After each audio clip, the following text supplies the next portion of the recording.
আসসালামু আলাইকুম দর্শক, সবাই কেমন আছেন? আশা করি ভালো আছেন।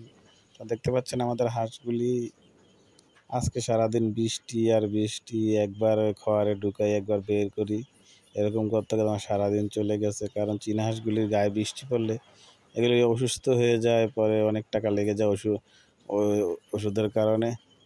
আপনারা দেখেছেন আগের ভিডিওগুলিতে আমার আগের শীতে কতগুলি হাঁস মুরগি মারা গিয়েছে শুধু এই ঠান্ডাজনিত কারণে। এই কারণে ওদেরকে শুকনো রাখার চেষ্টা করি।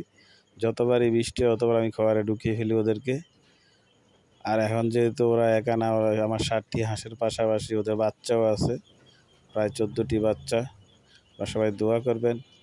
আর দেখতে পাচ্ছেন আমাদের যে দেশি হাঁসটি, তার লেডিসটি বেজে নিয়ে যাওয়ার পর তার জন্য আরেকটি সাদা হাঁস আনা হয়েছে।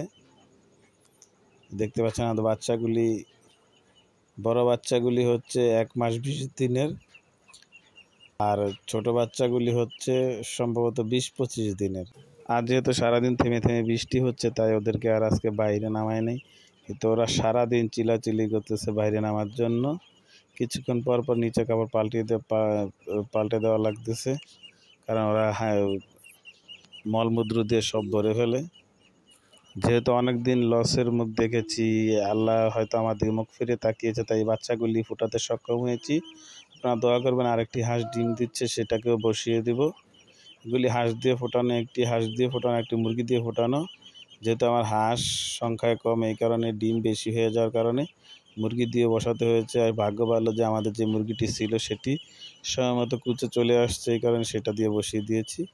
দেখতে পাচ্ছেন বাচ্চাগুলি চিল্লাচিল্লি করতেছে বাইরে বের হওয়ার জন্য। আল্লাহ যদি মুখ ফিরে তাকায় আর ভাগ্য যদি সহায়, এদের সবাইকে রেখে দেবে, একটাও সেল করব না। চিন্তা ভাবনা আছে সবগুলি হাঁস যদি ডিম দেওয়া শুরু করে, যেহেতু 2টা হাঁসা 5টা হাঁসি সবগুলি ডিম দেওয়া শুরু করলে, ঠিক তখন বাচ্চা ফুটলে সেই বাচ্চাগুলি সেল দেওয়ার চেষ্টা করব। আজকে আপনাদেরকে দেখাবো আমাদের বাড়িতে কি কি গাছ আছে, কি কি ফল এসেছে। আপনারা দেখতে পাচ্ছেন এই যে এটা করমজা, অনেকে করমচা বলে, অনেকে আবার রক্তজাম বলে। আপনাদের বাসায় কী বলে আপনারা কমেন্টসে জানিয়ে দিবেন। এটা আমি চারা লাগিয়েছি। দেখতে পাচ্ছেন পাতাবাহার গাছটি অনেকটা বড় হয়ে গিয়েছে। এই গাছটি আমার খুব পছন্দের, অনেক ছোট লাগিয়েছি, এখন ফল ধরেছি মাশাআল্লাহ। আপনারা দোয়া করবেন সবাই গাছটির জন্য। দেখতে পাচ্ছেন কামরাঙা গাছে প্রচুর কামরাঙা ধরছে, এটা 12 মাসি কামরাঙা।